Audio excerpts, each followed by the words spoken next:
Njengoba ngishilo ngathi namhlanje ke sengikhona ngizokhuluma ngendaba eziserious. Bafethu uhambo la kamoya alukho lula. Kungcono ngisho ukuyofunda euniversity. Ufundele noma yipi faculty. Kungcono ukuyofunda unohambo la kamoya. Lunezingqinamba ezinye ingqinamba ziyayithatha impilo yomuntu. Kunabantu abadlule emhlabeni kungenasidingo inkinga base bekhonjwe uhambo la kamoya bangaxhumana nemimoya base beyadlula emhlabeni. Hambo la kamoya akuyona lento othi mawulele uyicabange.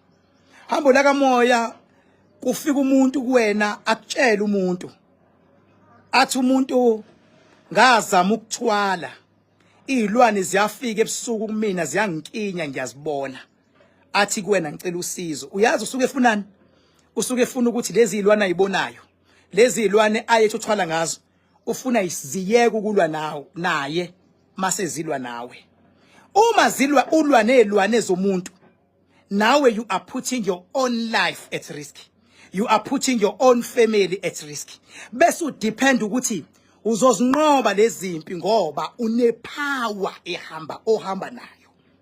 Ingakho ilevel engayihamba ukuze ngibe la ngikhona. Akekho umuntu okulevel 1 oyoyiunderstanda.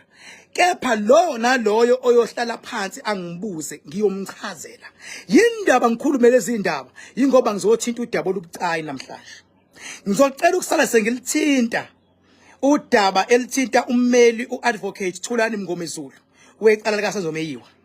Before ngithinte yena ngemvumo yenu ngicela ukulithinta udaba olithinta uKhuzani Mpungose nomculo wakhe nealbum ayireleasile because angikwazi ukuthi ngangithembisile ngathi kuyona yonke into abafuna ukuyazi abantu ngiyoqhamuka ngicela ukulithinta udaba lukaKhuzani Mpungose ngicela ukulithinta udaba lommeli ecaleni lasenzo ngiyacela futhi ukulithinta udaba olithinta uKhozi FM nengoma nokuvotela ingoma yonyaka uma ngingazithintanga zonke kobe ngishawe isikhathi bafethu bayagula abantu la ngaphandle khona abantu abalala nezilwane asibone umuntu isilwane singena sivula ingubo sizolala naye usezamile ukulwa naliyonto ayinqobeki khona abantu bavele amagquma la sebezamile ukulwa nawo awalweki uma uthi wena uyayilwa lento uqonda ukuthi lento ayimiyeke umuntu ayize kuwena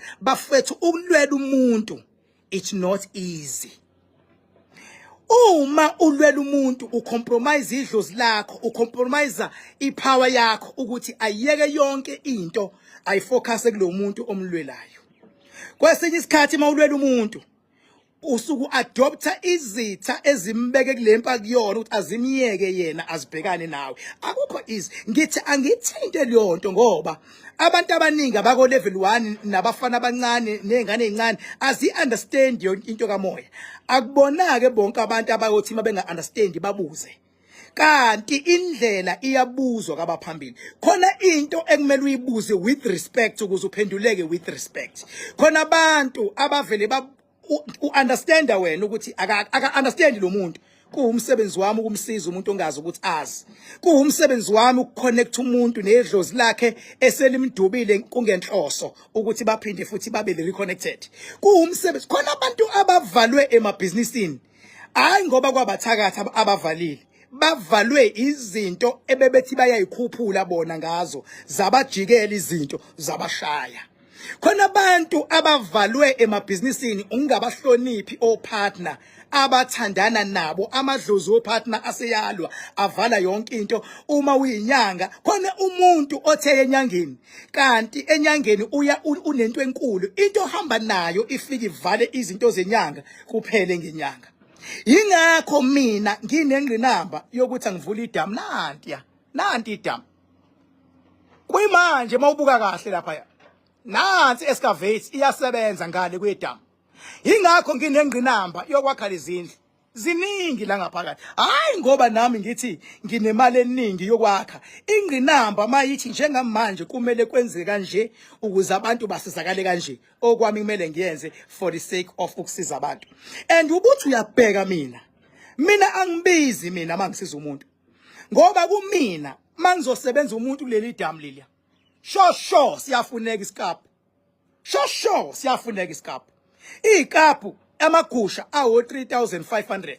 mangisebenza umuntu siyafuneka ngeke uqale ngoba ngale nansi indle encane ngale khona itshe nazi izihlahla khona itshe kube khona isiziba esingale esilawula imimoya ekumele ngiyikhiphe kubantu ukuze iyohlala emgedeni ekumele ngiyikhiphe kubantu ukuze iyohlala phansi kwezintaba awuyikhiphi imimoya kumuntu ungazi ukuthi uyisaphi ngoba kumele ukwazi ukuyilawula ukuze ingaphindi imhluphe umuntu leyo imimoya ulwi nayo uyithuke uyikhipha mase uyiplacer somewhere ingeke ngithi angithinte lento because mangisiza umuntu ngiyalidinga igusha mangisiza umuntu kumele abe nomakhandakanda oil and u7000 mangisiza umuntu kumele ngimhlolele kumele mangizohlola mina angihloli ngokumcreme umuntu nokumcabangela kumele ngife umqondo uhambe esigodlweni kudlala ifilimu mase ngiyavuka wena wabona esibhedlela makuhlinzwa umuntu esibhedlela iyabulawa imizwa omunye kubulawa yena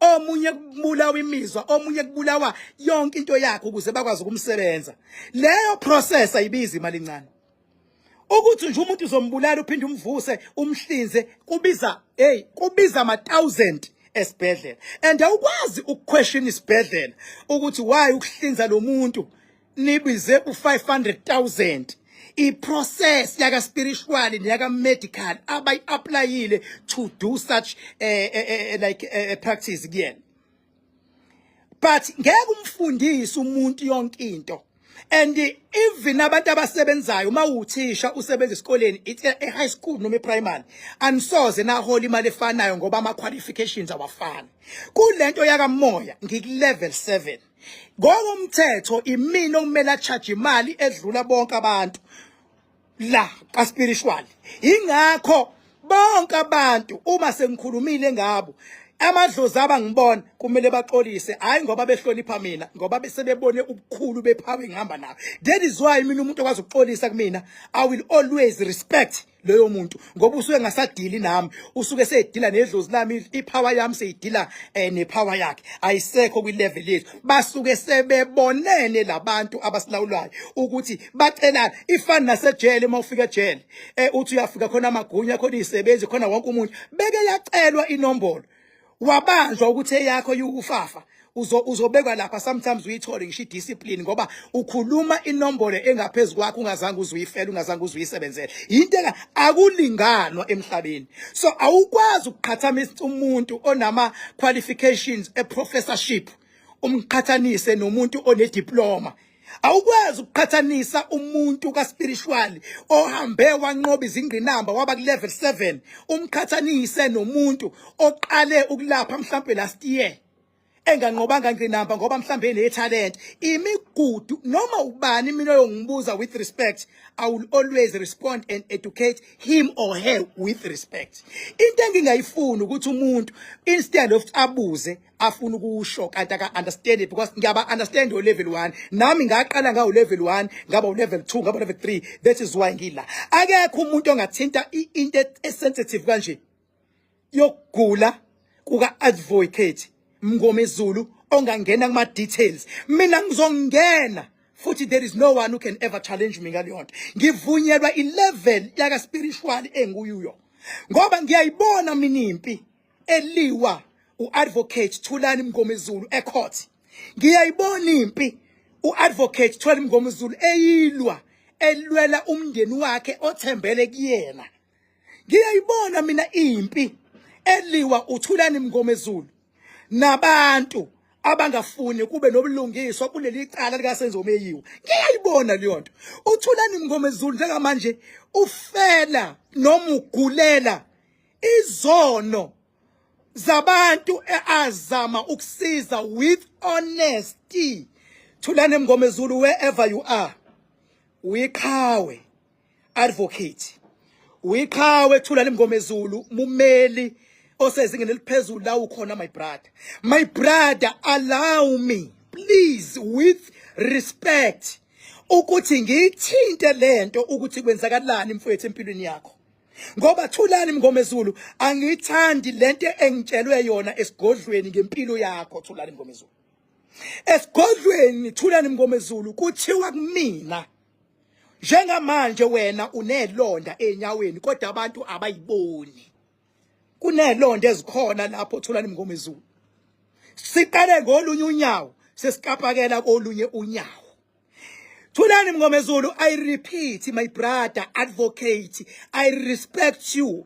I respect indlela ofunde ngayo mfethu. I respect experience onayo kulomkhakha mfethu okuwona. And namanje ngiyacela iNingizimu Afrika la ikhona ukuthi ayikuthandazise. Kodwa mayikuthandazisa kumele ngibanike ukuthi yini kumele baqinisekise bayayithandazela kuwena njengoba ngasho nakwintwana yami lapha engikhonze kakhulu uNtando Mhlongo ngathi bafowethu isigaba sokugula kaNtando sekufuna ayesibhedlela iNingizimu Afrika ikhuleke izinyanga ziphahle abefundisi bavula amavesi nami ngilwe nesilwane silwa noNtando ukuthi afike ioperation ibe through nangampela kwaba njalo soku through njengamanje ngikuthulana okaThulani Mngomezulu advocate ummeli weqophelo eliphezulu kwenzakalani ngaye uadvocate Thulani Mngomezulu inkinga yakhe ayiqali ngoba esebhekene nezimpi lapha enkantolo mangiqeda le sengizongena kuKhuzani ningixolele bafethu Khuzani angikwazi ukushiya ngixolele abalandeli baKhuzani bangixolele abathandi bomculo bangixolele mangiqeda le kaThulani ngiyongena kuKhuzani angikwazi ukushiya Khuzani bangakushiya abanye but not me ngiza kuwena mangiqeda le right so indaba kaThulani Mngomezulu ithi uThulani kunedlozi lakhe uThulani idlozi lakhe idalwa zakhe and liqhamuka kulomoya wangale koSwazini bese kuba nedlozi likankosikazi kaThulani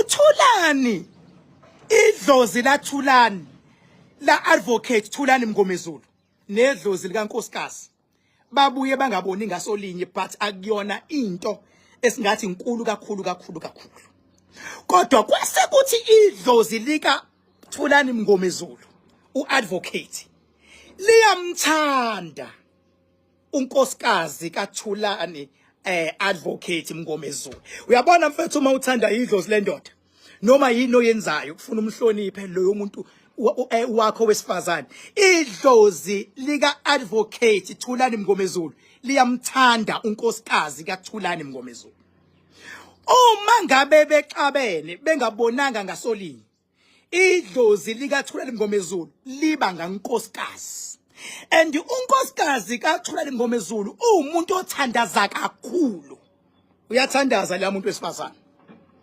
akakholelwa entweni ezithinta umuthi nezithintani uyathandaza naye bebona le video uzoba surprise and umthandazo wakhe maye uthandaza uyafika ezulwini unkosikazi kaadvocate Thulani Mngomezulu ingakho idlozi lika advocate Mngomezulu lase liyamthanda lo mama lase lihlala kuyena kuthe ngelinye ilanga uadvocate Mngomezulu engabonile ngasolinye nomama lase liyasuka idlozi lika Thulani Mngomezulu lase lingena kumfana unendodana angithi unabantwana but unendodana evelayo lase lingena kumfana kaadvocate Thulani Mngomezulu ukuthi enzeni ukuthi asupporte umama ukuyibona ingane yakho mayizothatha isayidi ubaba bengazwena umama mayisiba la ngumama so umfana kaadvocate Mngomezulu wathatha isayidi lokuthi abe ngakumama uthebe bangakumama kanti kunomsindo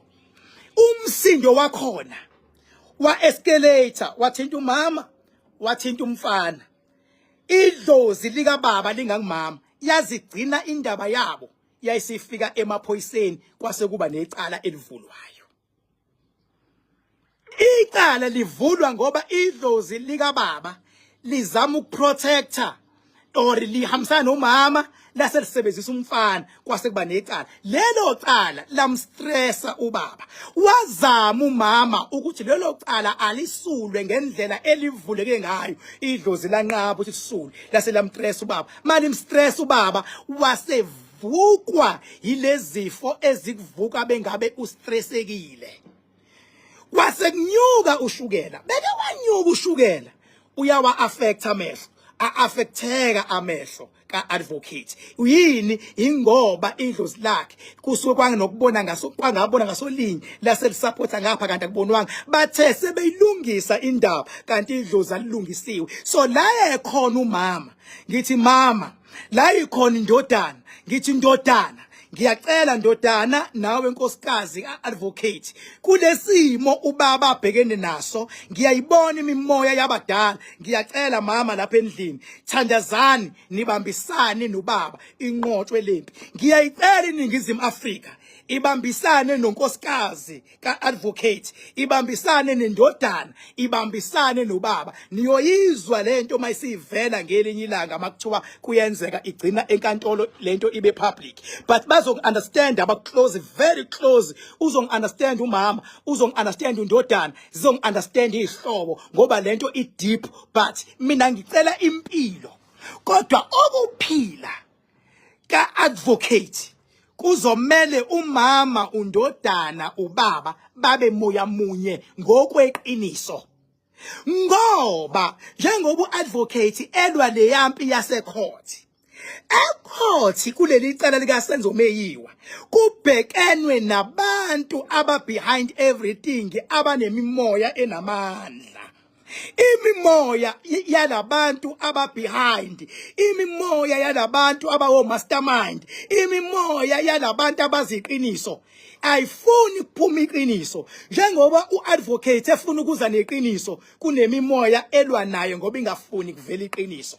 Leyo mimoya ingene ngani? Isingene ngentuba yokuthi kunesimo esike saba khona emndenini, kunesimo esithinta idlozi lakhe lithanda umama. Baba Mngomezulu, ngiyacela muhloniphe leyo mama uthandwa idlozi. Baba Mngomezulu, mhloniphe leyo ngane yakho isebenziswa idlozi. Mama mhloniphe ubaba Mngomezulu, unedlozi elinamandla elimthandayo and uhlakaniphe kakhulu. Ngiyacela nihlangane nibe moya munye ngoba iSouth Africa iyamthanda uMngomezulu, uKing Bhaka uyamthanda uMngomezulu, kodwa sengilibonile idlozi ukuthi liyamthanda umama, liyayithanda indodana. Ngicela kuloyo yindlu nibe moya munye ngoba izimpi sezingena ngentuba esivulekile. Njengamanje akaphathekile kahle uadvocate enyaweni, azikaze ivele inyawo zakhe la social media, kodwa ngiyakutshela mina khona izilonda and odokotela kuzohamba mhlambe bathi bafuna ukunquma unyawo, and lesilonda engisibonayo sesikapakele komunye umlenze. Ngiyaphinda ngithi ngiyawabona amehlo a-advocate ukuthi abuye abe nenkinga ingenxa yezimpi zakamoya, kodwa abantu lebe khona sikunye nawe lapho advocate, sikunye nani mndeni bani moya munye, beke naba moya munye, kuzoba lula ukuthi ummeli we-nation uadvocate Mngomezulu ummeli we-nation uzovuka and akafihlanga uadvocate ushilo ngisho ecourt wathi njengamanje I've got a challenge.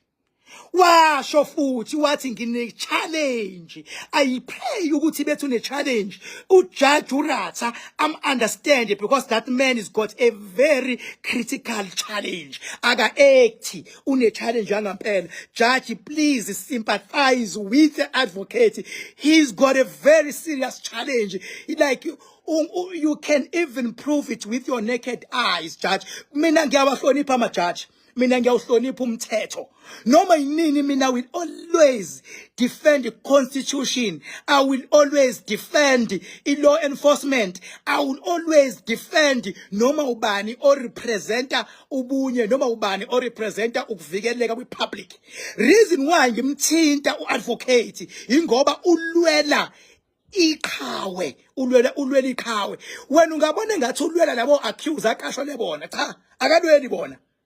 Lokhu kube indlela yokuthi angene umuntu amlwelayo lo ulwela iqhawe ngoba ufuna kube nobulungiswa ukuthi kwenzakalani kuSenzo Meyiwa, ufuna kube nobulungiswa ukuthi labe kuthiwa benzile abenzanga and vele abenzanga vele. We madoda mhlambe anongibuza la manginamacala ningibuza ukuthi laba benzile, ngiyosho ngithi benzile laba ngoba ngithi akekho umuntu okwi-level ukuthi angabulala mina. Ngikwenye level, ngikwenye level, ngku-level 7. Iqiniso kumele lime. iqiniso. So ngithi njengamanje ngicela advocate umama lapho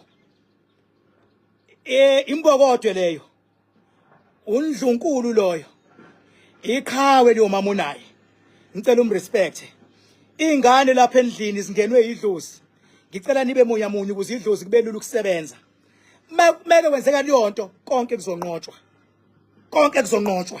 izwa ngami mangenzekile lokho sizoba nezingqinamba khuzani mfoka Mpungose before ngithi khuzani angiqale ngithi Khosi FM khona amazwi ashiwo uSibongi mina ngimkhonzileke uSibongi Ngcobo angikaze ngikufihle futhi ukuthi ngimkhonzile kodwa khona amazwi awasho before ahambe wathi kumele kuvotelwe ingoma emnandi angavotelwa ingoma ngoba kuvotelwa umuntu amazwi kaSibongi lawo benge ngiphawule ngalamazwi ngizophawula ngoba ngiyabona ukuthi usuyaphela unyaka sekuzovotwa futhi bafowethu mina njengomuntu okulevel 7 angilindele mina ukuthi umphathi engimthandayo nengimhloniphayo ngokuunderstand ukujula kwakhe nokwazi ukubamba isikhundla lesiya ukuthi ubengakhipha amazwi athi akuvotela umuntu angavotelwa inanani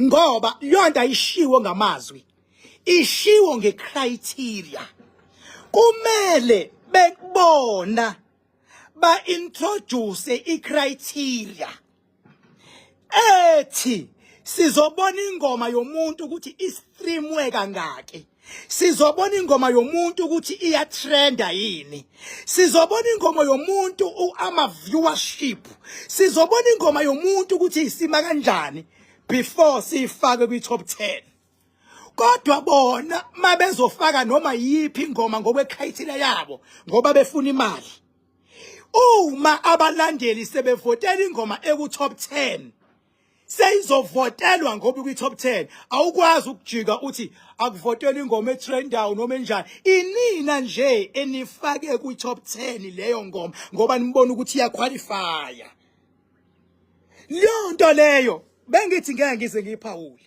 kodwa kuyangiphoqa ukuthi angiyithinta ukuze abaculi ngoba ngifuni nabo angifuni umculi mina sebenze esesebenzile amandla akhe bese edicelelwa phansi ngenxa yama mistake abanye abantu bafethu kumele kucace makuhanjwa nengoma etrendayo ukuthi ayihlukanisa unyaka noma kufuneka imali ukuthi abantu abavote ukuze kungena imali ukuze makuhlukana unyaka ukhozi lube lunemali imali nokutrenda into ezu2 ezahlukene uma kuthiwa kufuneka imali nami ngingalanda ingoma yevukani ngicela abantu balandeli bami hayi bevukani ngithi abayivotele bayifake bese beyifakile bese ngifaka nje u500,000 ngithi nansi imali ayivotelwe livele luwini ivukani ubani ozoblenywa akumele kublenywe ivukani akumele kublenywe mina kumele kublenywe icriteria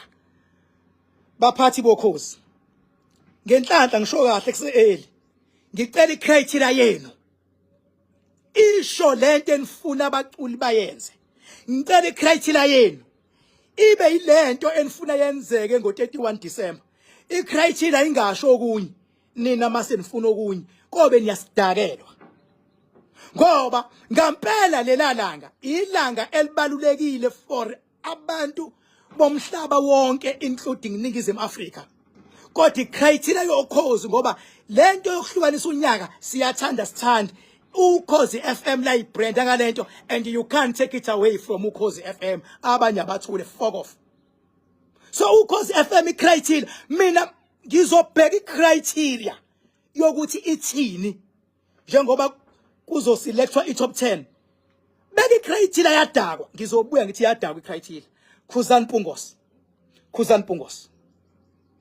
Mpungose uyazi ukuthi mina ngineqiniso ndoda Khuzani Mpungose uyazi ukuthi I don't take shit kusekhona indidane kusekhona omgqumeni kusekhona omjikijelwa I don't take shit mina iqiniso ngiyalimisa mangelona fuck off Khuzani Mpungose kule album yakho Khuzani oyikhiphile izwa ngami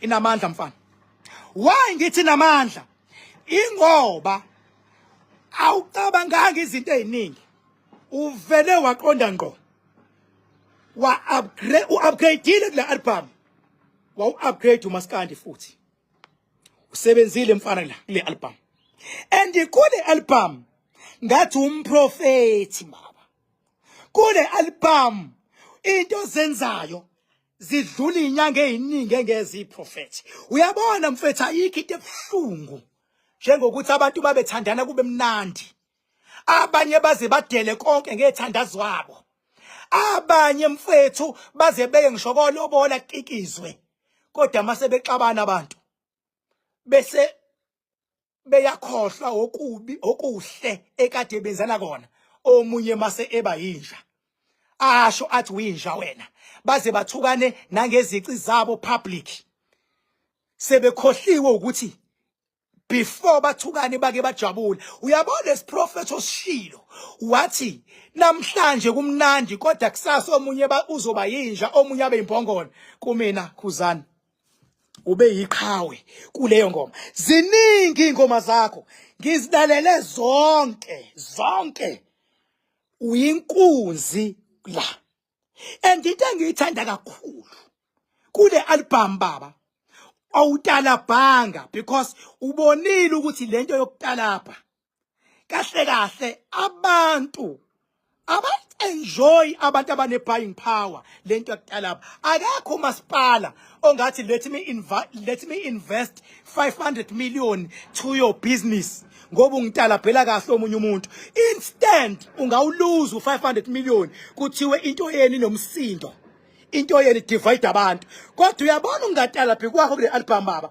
ukhombisa ukuba business minded ukhombisa ukuhlonipha futhi uMaskandi ngiyalithanda ukukhuluma iqiniso ngenhlanhla iqiniso ngilikhuluma noma ingubani umehluko ngithi mangikhuluma ngomunye kanti vele into nento abakhona amakhemp mhlambe enye abanye abantu abangayi understand into spirituality bathi hawu King Bheki ucheme nobani uKing Bheki ucheme nalo mina ngicheme ngisesenta njengoba ngincoma uKhuzani ngelinye ilanga ngizoncoma omunye umculi angifuni ukufihla lokho umenze kahle ngelinye ilanga ngizomgxeka omunye umculi maye ebhedile ngiyomgxeka nje ngoba kufuna simgxeke ukuze afake more effort but Khuzani zonke ingoma zakho njengoba sengihintele eyodwa khona ngisho eye gospel baba othe mawuyishaya yangithinta khona ingoma zikaMaskandi ziningi ngeke ngilokhu ngizisho ziningi ziyatrenda seyishaye ngisho amamillion ezinye uyinkunzi lapho kodwa lento yakho yokuthatha uMaskandi wawubeka kule level yale album yakho mina ngikushayela izandla uyinkunzi lento yakho ukuthi ukwazi ukuthi ngale album kunabalandeli abaningi abaqhamuke kumaqhawe kaMaskandi ahlukahlukene abafikile bazojoyina ngoba befuna lolu hlobo lamaskandi olenzile uyinkunzi mfana uyinkunzi Khuzani Mpungose uyinkunzi ngicela futhi mzwane ngigxeka ngelinye ilanga ongibeke ngicela ukuthi ngelinye ilanga mzwane kuthiwa ngiyagxeka kuyobe ngigxeka ngokweqiniso nangokuthembeka kuyobe ubhedile inkunzi kodwa mawenze kahle ngiyohlala nkuncoma mawenze kahle ngiyohlala nkuncoma nomunye uMaskandi futhi benze kahle ngiyomuncoma ukuthi abanye bayanyanya angisebenzi mina ngokupretenda njengoba ngincoma lokho ngincoma from the bottom of uzwane lami sebenzile inkunzi Malanga siyabonga koMpungose siyabonga edlozini la komama wakho siyabonga kuyidalwa ngalomsebenzi owenzile we are very very very proud of you show mina ingangithi ngamanje angifuni ukwanda kakhulu sengilithintile lika Mngomezulu ngalithinto lo Khosi FM sicela ningasixoxeli into enifuna ukuyisho ngomlomo ayibe kwi-criteria. I-criteria ayingasho okunye emlomeni mase nisho okunye ngoba nizoqhatha abaculi. Nizoqhatha abaculi. Awukwazi baba wenziwe isilima mawuzosayina icontract esho kunye bese ngomlomo icontract ithi uzokhokhelwa month end bese ngomlomo kuthiwe uyozokhokhelwa ngoFebruary wenziwe isilima wenziwe into engafundile wenziwe into engahlakaniphile lapho ufuna ulwele empilweni ilungelo lakho. Cela ukhulume ngojiva zimnike. Uyabona baba masikhuluma ngeqhude futhi komaskandi iqhude lelo kodwa angifuni ukuxova la ngizokhuluma ngokhuzana leyo comment ya jive ngiyokhuluma ngelinye ilanga ngojiva kodwa kwamanje ngikhokhoza angifuni ukuba yiphiciphici ngithi ngikhuluma ngokhuzana sengifaka loya baningi abaculi abanamagalelo kodwa ngizokhuluma ngale album kodwa manje dlala ipolitiki edlalwayo emhlabeni nabanye abaculi abaningi sebengayidlalela ipolitiki but iqiniso lithi ukhuphuke kakhulu Khuzani Mpungose. Khuzani Mpungose. Ma ufuna futhi ukungibuza ungangibuza noma yini. Show mina. Khuluma ngomculo mina. Mawazi umculo ifana angizokhuluma ngaye ngizomhinta. Ifana njenge-album yaloyo yamfana wakakhuzwayo ekuthiwa ufalaba. Lo yamfana ukhuphuke kakhulu. Silindileke manje ama-album azophuma mhla ka-30. Mayaphuma futhi ama-album mhla ka-30 nangale ka-30 ngizongena mina ngikhuluma iqiniso bafethu. Ngiyolikhuluma iqiniso mina. Mase ngiyasho futhi lelo qiniso ngilisupporta ngokuthini. Khushukiwe asikwazi phela ukuba amaqoqo sonke emhlabeni. But amaqoqo ayafuneka ningawazondi. Amaqoqo ayafuneka kodwa ngeke sibe amaqoqo bayafuneka abantu abazolimela iqiniso. Khuzani Mpungose uyinja. Khuzani Mpungose uyisikhokho lamfana. Isikhokho lamfana. Thank you so much. Ngicela ba understand abantu. Mina ngitholakala ngisebenza etsheni lika Makhandakhanda. La ngisuke ngilawula khona imimoya. Ngiqaqa abantu abanenkinga ababoshiwe abasuke sekuthiwe ngabaphi mfethu khona abantu abakwazi ukwenza abenza amamiliyoni ngenkinga bese yavaleka amamiliyoni. Umsebenzi wami ukuyivula leyo nto. Uyacabanga uzovula amamiliyoni omuntu uwavule ngo10,000. Uwavula kanjani futhi? Uwavula etsheni laMakhandakhanda mase kuyiwa edamini ngokomyalelo. Mase kuba nomhlatshelo wesikaphu. Lo muntu agcina lapho uyamshintsha umenza ifamily umede kwi-family group yaka Makhandakhanda oil. Bese ngenza ama-follow up ukuthi la bekhona kwenziwa bahamba kanjani. Bese siba nama-gathering. Inhloso ye-gathering ukubheka ukuthi abantu sebe-achiveni ngoMakhandakhanda oil. Mhla ka-21 December zonke indlela ziza e-44 Rocky Ridge Road. Ziza e-King Bhakanzama Dam. Sizobheka ukuthi abantu abanoMakhandakhanda sebe-achieve kangakanani. Iziphi ingqinamba ababhekene nazo kwi-achievement yabo mase benyuselelwa amandla. Inhloso yokuhlangana ukuvuselela amandla nokubheka ukuthi sebe-achieve kangakanani. 21 December zonke izindlela ziza kwi-King Bhakanzama Dam. Uyayiguglisha uthi King Bhakanzama Dam ikhona la. Awuthi ngibakhombisa abantu, let me turn around the camera. Ikhona la. Uyabona nje la ngihleli khona la. Ngikulendli esesangweni ikhona la. Ikhona eKing Bhakanzama Dam. Ngirelaxele. Uyabo? Bathi yini le King? Hayi. Imowethu. Ngirelaxele ikhona eKing Bhakanzama Dam. Ikhona la. Njengoba ubona nje ikhona. Nakho. Yabo? Ikhona. Nakho ikhona. Ise King Bhakanzama Dam ikhona. Yabo? Ikhona. Nakho lapha. Ngithi uyabona? Khona iproject enyuka la. Uyasibona slab opposite nendle emhlophe. Khona iproject enkulu enyuka lapha. So ngiyacela bafowethu with respect. Khona iproject enkulu enyuka lapha. Ake ngiphinde ngingene ngapha. Mina ngifihle mina. engiphinde ngingene nga ngithi yabo ngiza ngapha ikhona eKing Bhakanzama Dam nakho King Bhakanzama Dam ikhona nakho ngikhona nakho yabo ikhona nakho ikhona nakho umshini uyasebenza edamini kulungiselelwa u21 December nansi excavate neTLB ku excavate ikhokha 12,000 including diesel per day. TLB ikhokha 8,500 per day.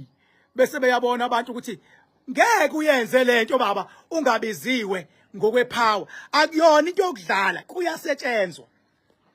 Asidlali la. Nomuntu ikhona la. Nomuntu oyitshela siyadlala asidlali la. Ama level engwahambile ukuthi ngibe la ngikhona. Ama level empilo engwahambile ukuthi ngibe la ngikhona awekho lula. Awekho bafowethu lula. Ngikulevel 7. Angilwi nomuntu wesifazane. Angilwi nengane ekulevel 1. Uma ingane inga understand athi ama rules angifundise. Ingekho noma yinini umuntu omncane nomuntu ongayi understand spirituality maye ngibuza ngiyomphendula. And mina ngikhuluma imbudane angidlali lemidlalo edlalwayo ngikwenye level. Mina Papa yini emakhaya nginithanda kakhulu bafethu kodwa iqiniso emhlabeni kumele silimele ngoba iqiniso lilodwa liyamkhulula umuntu. UDecember manje siyajabula kumnandi abanye beze emabhishi phephani la nikhona hloniphana amadluzini. Akade befuna ukubona uKing Bhaka ngitholakala ngomangabe kulo sithathu for consultation nabantu abadinga omakhandakanda oil. Kodwa mawufuna ukusetshenzwa yimi etsheni lamakhandakanda lapha eNzansi nasedamini kamakhandakanda kuba yiSaturday kusuke kuziwa lana ke Saturday. Inamba yami 0798130260. Wena onyanyayo fokofo ngena kulayini ngeke ngize ngempatha mina gcwala ngiyakufakela. Thank you so much Papa yini lapho nikhona. Nginithanda ngize ngithande nabangangithandi ngoba nabangithandayo bake bangangithanda. Kodwa namhlanje sibe yangithanda. Futhi nawe ngangithandi uyozungithanda. Gcwala ngiyakufakela. Silinda ama-album manje azosijabulisa wonke.